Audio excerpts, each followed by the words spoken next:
Wala akong iniisip na kapahamakan para sa kanila, bagkus ang gusto ko lang maayos ang kinabukasan ng bayan at lahat kami.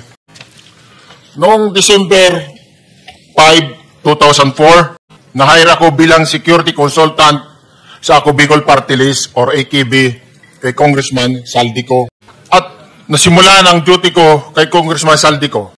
Bawat umaga, nagre-report ako sa BGC, sa Horizon, sa Bonifacio Global City, kung saan nakatira si Kong Saldico. Tuwing may duty at detailed ako sa basura, it means itong basura, ito yung box ng pera na pinag-uusapan natin sa kasalukuyan. Mr. Gutesa, mag-stick ka lang sa binabasa mo, huwag ka nang nag-a-adlib. Kung ano yung nandito, basahin mo lang. Yes, Your Honor. Tuwing may duty, detail ako sa basura, pumupunta kami sa 28 Ladybug Corner, Dragonfly, Valle Verde 6, Pasig City.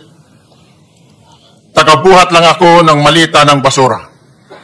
Ang ibig sabihin ng basura ay malita na may lamang pera. Ang bawat malita ay may lamang humigit kumulang 48 million pesos. Ang bawat malita ay may push-it na nakadikit na nakasaad kung magkano ang laman ng bawat malita.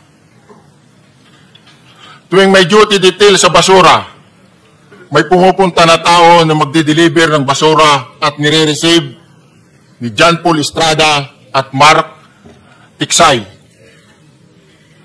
Ang mga executive assistant ni Congressman Saldico at sila ang mga detailed sa mga ganyang activities.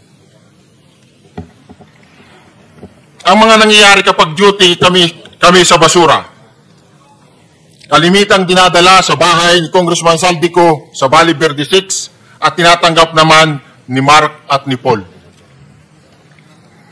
Pagkatapos naming may baba ang nasabing basura, ipinapasok sa bahay ni Congressman Saldico sa Valle Verde 6 at binibilang ni Mark at ni Paul.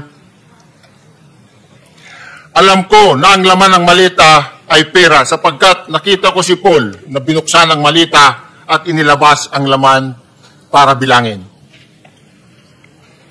Ang isang ehemplo na nagdala ng pera ay si Congressman Eric Yap ng AXIS Party List.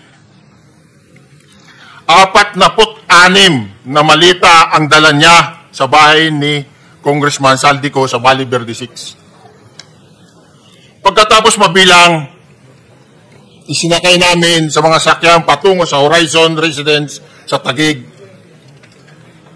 At dumiretso kami sa basement upang may baba ang nasabing basura.